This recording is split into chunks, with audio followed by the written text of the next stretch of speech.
talk about the dam spillage, the Bagre Dam spillage, which will cause the white water to overflow along its normal floodplains. And so residents and workers along the banks of the White Water River have been asked to take precautionary measures against the adverse effects of this Bagre Dam spillage by Sonabel, and that is the power utility of Burkina Faso. And we are there for updates on how residents are bracing themselves up for this potential danger. But first, let's talk to Mr. Mahama Mumuni Akutia, and he's North Gonja District Director for NADMO of the Savannah region. Mr. Mahama, thank you for joining this conversation. Now, this isn't the first time that this dam spillage would be affecting residents along the White Volta, but what is the strategy to manage the spillage? Good morning, madam. Good morning to your listeners. This is not the first time. Every year, especially from August to September, we normally experience flooding, especially when they spill the Bagre Dam. And this is the time. But the only advantage we have this year, the rainy pattern in northern sector is very bad. So, and as far as they are opening the dam today, and we feel the impact maybe, let's say, 1 week later, before it will get to North Gonja. And so far, we are going around with my zonal coordinators, sensitize the people to move to the haven areas. Are you offering transportation support? Yes, we can hear you. You said you're going around and mobilizing people. Are you offering transportation support for these people who should relocate? No. We are asking them to move high level. Mm-hmm. And those farmers who farm close to the rivers to hurry up to harvest their crops. You mentioned that it will take a week before we feel the impact of this dam spillage. And then you say that you're asking them to hurry up and harvest their crops. How long do they have? A week? Is that enough time to harvest their crops? And if not, what is the alternative strategy here? There's no any alternative than to do what we are asking them to do. We are asking them to hurry up, especially those who are harvesting their groundnut and maize, so that they can mobilize their families to help them to harvest and move to the high level. But what response are you getting so far? Are they willing to move? Are they willing to speed up their harvest? Okay. Yes, they are complying. We are always with them. We advise them, and whenever we are talking to them, they listen. Okay, Mr. Mama, please hold for me. We have a Savannah region correspondent on the phone with us, online with us, and we want to get a sense of the atmosphere as we speak. Isaac Nonya is our Savannah correspondent. Isaac, thank you for joining the conversation. Now, this spillage expected to start today. What is the atmosphere in the region, especially in the communities along the White Volta? Because last year, the water was not spilled. And this year, they were even anticipating that they should spill the water early so that those who are fisher folks were able to go into the waters to be able to catch fish. Now that they want to spill, I think the anticipating is that they are very happy, especially the fisher folks, knowing that when they spill, they were able to make do with their business. Alongside that, you have these fishmongers around Yape in particular, who are also anticipating that when the water spills, the fishermen will get fish and bring it to them to enhance their business. They're actually worried. A week ago, I spoke with a few of them. They are saying that, look, this year the fish market is low because water level is low. And when it's like that, the fishermen don't get enough cash. The other angle we need to look at is that settlers or farmers along Daboya, Yape, getting to the eastern part of the north southern part of West Gonja, many of them are farmers. And these farmers continuously live there and farm because that's where they make their daily bread. You know, over the years, NADMO has tried to permanently relocate these people, but they will move and return to the extent that some have put some temporary structures there and they are living. What we are foreseeing this year is that the impact is not likely to be heavy because once the water was not spilled last year, the ground is still dried and the saturation level of the environment will not be that much. And these fishermen have lived and worked in that area and they know the likely impact that will come with the water. So NADMO has a lot to do, but I can assure you that residents will not move permanently. They will do the wait and see attitude. They are there in their numbers, and they are expecting that the water will bring more fish for them. And for the farmers, due to the droughts in the area, many of them have not made enough cultivation this year. They were expecting that the rainfall will come, and the vegetable farmers in particular along the Daboya Yape stretch, especially Yape by the river, they do a lot of vegetable cultivation. This year, nil. Also, they do a lot of maize cultivation along that stretch, also nil. So you don't have enough crops along the river bank this year, unlike previous years. So the impact will not be that much. Right. Isaac, you said the people will not move permanently. Is it a security issue, concerns about their properties and means of livelihood? Is that the reason? I mean, if you live in and along the White River, it means that every time that this Bagre Dam needs to be spilled, you face potential danger. What is the reason behind their unwillingness to move permanently, do you think? The reason for the property is one, but that one is minor. Okay. Minor in the sense that if they move, they are afraid that if they relocate, they cannot come back and get their place to continue their business. Others will come before them and take over. One. Number two, you also realize that these are people who live in the area and they think that they are master of all. They can, when it comes to water, they can swim out and do their own things. They only cry out when those who are into farming lose their crops. But if you look at where they reside, especially at Yape, it's not up to 100 meters away from the riverbank. But they have built permanent structures and they are there, comfortably there. That's why over the years, NADMO has not been able to... We have some, I think, connection challenges with Isaac over there. But let me... permanently. Isaac, you're back. Go, continue. We lost you there for a brief second, but finish your trail of thought.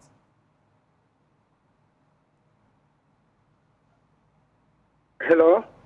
Isaac, if you can hear me, continue your submission. We lost you there for a brief second, and unmute and speak to us. Yeah, West Mampusi, somewhere Wala. That project is completed, and the residents have relocated permanently and are there. But in the case of the White Volta, Yape in particular, Isaac, I have to bring you back. What I last heard before your connection was lost is that you don't understand why NADMO has not been able to do what exactly? Not be able to relocate these people permanently. Okay. And to avoid it being an annual ritual. You go to appeal to them all the time. Some move, some don't. Why is it that they don't go? Because you realize that after the flood, you see a lot of properties being washed away. And they will come back to stay. When you ask them, they will tell you that, where are we moving to stay? You get that? So NADMO should address that issue of being able to partner with landowners and for them to relocate these people permanently and allow the riverbanks to be free of disaster. Okay. Please hold for me. Luckily, we have Mr. Mahama online with us. He's the Gonja District Director for NADMO. Mr. Mahama, you were saying that the people are complying and they're willing to move. But I guess the real issue here is why every year or every time that there's a spillage, you have to relocate people temporarily and bring them back. Why has NADMO not been able to move these people permanently to free up the normal flood plains? Madam, you know, the people over there have stayed there for a long time. And moving them from where they are is very difficult. Only the Boy Township, Sisipe, we were able to convince them to move upwards. They moved from Sisipe to Kasabanape. That they have already moved, and it's now better for their structure. But as for their farm, they are still farming where they are. And their hope is whenever there is a flood, after the water has subsided, they quickly go back there and sow beans, white beans. So for that matter, they don't want to move from where the flood is taking over. But is this strategy sustainable then, Mr. Mahama? Hello? Is this strategy of moving them every time and they would have to come back, is this sustainable? No. They are not coming back with their structures. They come there to farm and fish. So they have temporary structures like hut and all those temporary structures that they are putting over there. Well, and this year, we are having a particular problem that we are going to talk to them. You know, there is ongoing construction, the Boya River. And they are new to the situation. So we are going to talk to the contractors to be much aware about the spillage. Okay, Mr. Ahmad, do you have a sense of the impact or expected impact of this flood? As at Friday, we understand that the water level was around 232.8 meters and still rising. As we speak, today that's going to start this spillage. What is the water level as we speak, and what is the expected impact of this spillage? Really, the expected impact will not be much because this year, the rain pattern in the Savannah area is too low, and we don't know how it will impact. But as for now, the rain pattern at Savannah, particularly in the North Gonja, is very bad. So that the impact will not be much. And is this a conclusion deriving from hydrological experts monitoring the situation, or are you just speculating that it will not be? No. That's my experience. And you know, every year we always experience flooding from August to the September, and we are more than middle of August. So by October, and so the water will start subsiding. So the impact will not be long. Yes, but what I want to find out from you is how are you arriving at this conclusion that the impact will not be much?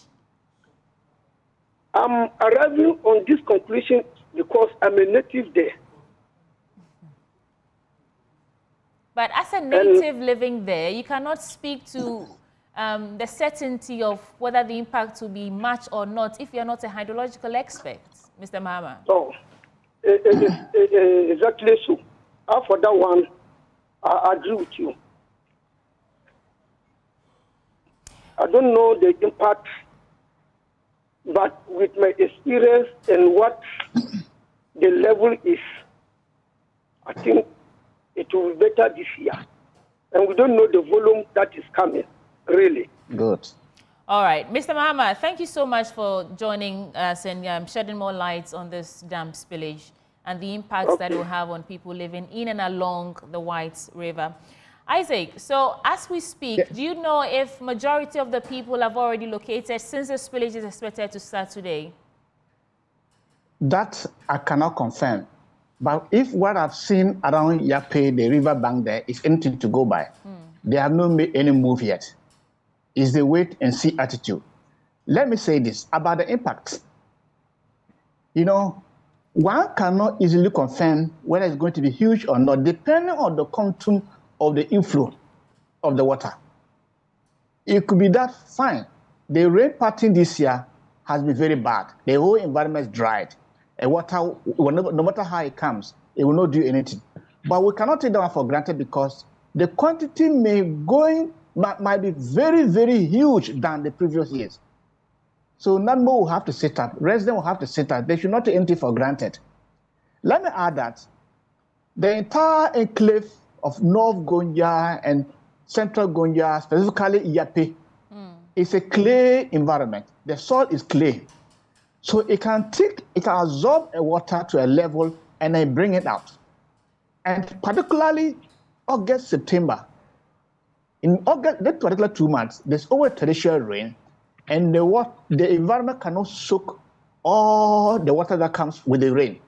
So the thing that comes from the Bagre Dam, it floods all the farmlands.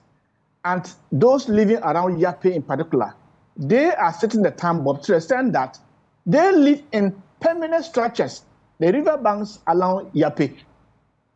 They live in permanent structures in less than 300 meters away from the main river. So that is another area, and this falls within the Central Gonja district. Officials there will need to sit up, and with the chiefs, the landowners, and see how they can permanently relocate these people, because we are sitting on a time bomb. That particular community. Isaac, hold for me. I'll come back to you for your final thoughts before we wrap. We also have the Communications Director of NADMO with us, Mr. George Isi. Mr. Isi, thank you for joining the conversation. What is your assessment of this expected spillage and the impact it would have on people and the communities in and along the White River, White Volta? Yeah, thank you. Good morning to your viewers. Yes, we've gotten a letter from the Sonobel authorities in Burkina Faso letting us that today they are going to begin the spillage of the Bagre Dam. And we know the consequences downstream, especially in Ghana. And so the regional director of NADMO for Upper East and all the other adjoining regions have been alerted to be on the standby, and they've started conscientizing and getting people to move their properties, especially movable ones, like goats, cattle, and others that are close to the banks of the river to safety places. We're also encouraging them to integrate with families in safer and higher lands and all that. So the sensitization is begun. We're involving the opinion leaders, the chiefs, the police, and other security agencies to support. And so there's absolute cooperation so far. It's going to start from the Upper East region. We are looking at the Zebula district, the Napdam, the Pusiga district, Boko, Talensi, Binduri, Fumbisi districts. These are the first places to be hit before it gets down to Northeast, and then going to where your resource person just mentioned, the Savannah areas and northern region. So the conscientization is there. We put our zonal officers and district officers on standby to look at the rate of rise of the water level as the spill goes on. Normally, it would take about 3 to 6 days to have an impact downstream, especially in Ghana. And so the sensitization is going on. Mr. Isi, you said you have your agents monitoring the water level. Last at Friday was 232.8 meters and still rising. What do we have as of today, as we speak? No, I don't have the figure. I'm also with the 232.82 that we have. They will be doing physical observation. So, as I said, people have permanent structures about 300 meters along the banks of the river, and these people must be moved when the level begins to rise. Some also decide to cross to go to their farms and all that. So these people monitoring will be able to stop them from going or assist them to cross for their safety. So that is what we are doing. And those who have things like maize and co on their farms and they are ready for harvesting, we encourage them to harvest them before the 3 to 6 days elapse, where the rise level will begin to cause damage along the banks. So can you say to a hydrological certainty that the impact of this spillage will not be much, as Mr. Mahama was trying to, was saying? Do you know, can you gauge the impact of this spillage this time around? Yeah, it depends on the volume of spillage. If the volume rises, definitely, and if there are permanent assets like, farms and others, it will be difficult. But on livestock and others, there will be minimal impact because we are moving them to safer grounds and the human beings to safer places. Yes, I agree that the impact is definitely going to be minimal because of the conscientization and sensitization that has begun. Now, the challenge, though, is that this isn't the first time this is happening. And every time residents have to move and then they find themselves coming back. What is the challenge with, collaborating with landowners to permanently move residents so that you can free up this, the normal floodplains? What's the challenge there? It's difficult because that's the most fertile places along, the banks. Those are the fertile places for their farming activities.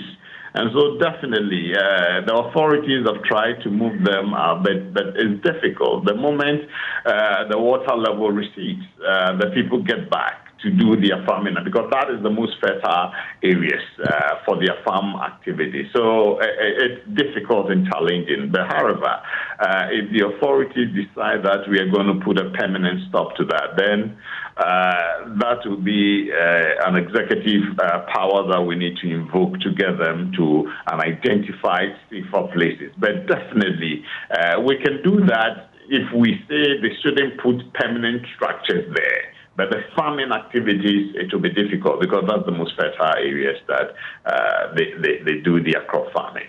Now, be that as it may, you say the impacts will be minimal. What are you doing? What is your mobilization strategy to contain this spillage then? To manage the situation so that, lives and means of livelihood is not lost? Yeah, that's what we've said. As for the means of livelihood, they must be farmers and livestock people. And so if we can save the livestock and the farm produce, we are saying if they are due for harvesting, they're ripe, you go and begin the harvesting before the water level rises to levels that will begin to cause destructions. And if you were in those parts of the country in these spillage times, it's very hard. You see, whole farmland inundated by flood waters, and the farmers sometimes weeping and the investment is hard to mention. That's what we are doing, sensitizing them and livelihood, the human laws that I believe we can bring under control, and we can say with certainty that if people pay heed to the stoppage of people from cross, some people, if they want to go to their farms and you say no, the level, by the time you return from the farm, it may be up and you cannot cross. They will be adamant. Those are the ones that we are trying to get under control. If people pay heed to this, we can assure that human loss will be very minimal or zero. Mr. I.C., last question before I let you go, more like a reiteration of a point. You are sure that this spillage will not go beyond the normal floodplains or be more destructive than you anticipate?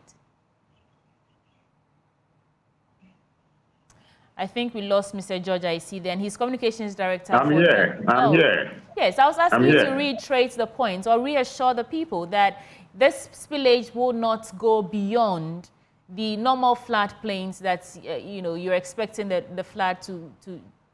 spillage to use, and will not be more destructive than you anticipate.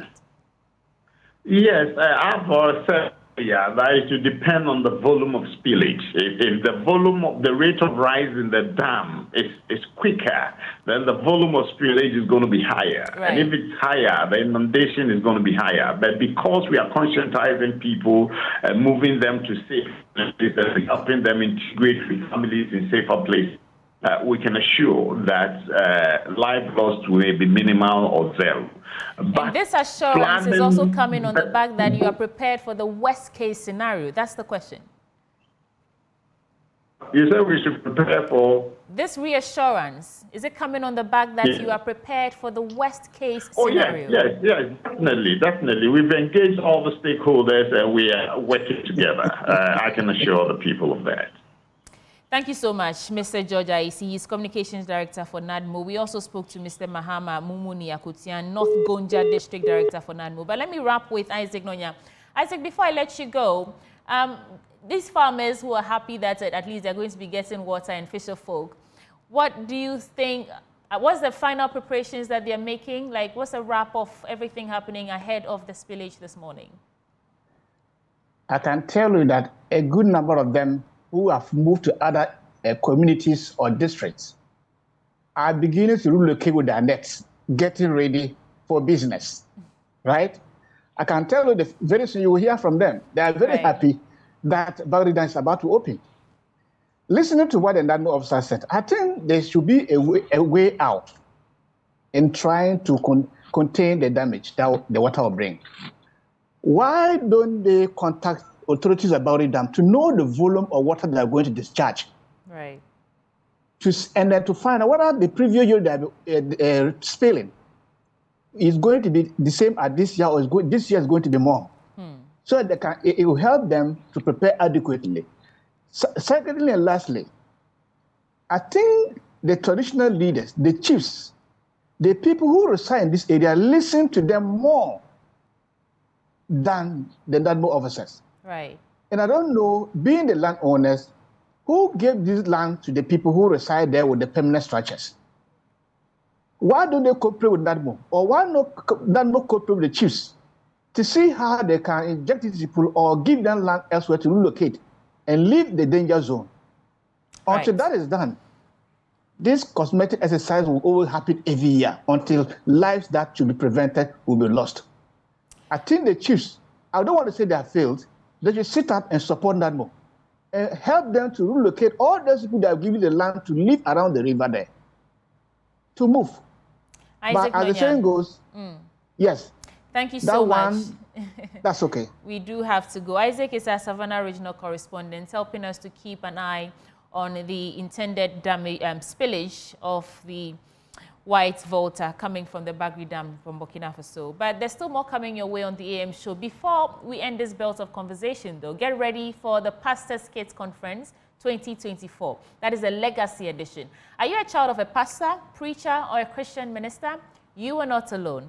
Join other pastors' children from all denominations for the Pastors Kids Conference 2024 under the theme Legacy. Of course, the host is Apostle Francis Ajenasare, and this is coming off on the 24th of August 2024 at the Bagre Dam at Jowlu Junction right here in Accra. It starts at 9 a.m. prompt, and there'll be song ministration by Kofi Osopepra, Inyonyam, Mrs. Ella Ajenasare, PKC Choir, and others, and it's absolutely free. And it would be an exciting time for networking, music, learning, and empowerment. So you don't want to miss it. If you want to register or call for further inquiries, simply call 055-006-8632. Remember, it is absolutely free. This is the Pastors Kids Conference 2024, the Legacy Edition, and we'll see you soon. Okay, we'll turn around and we'll be back with more conversations on the AM show.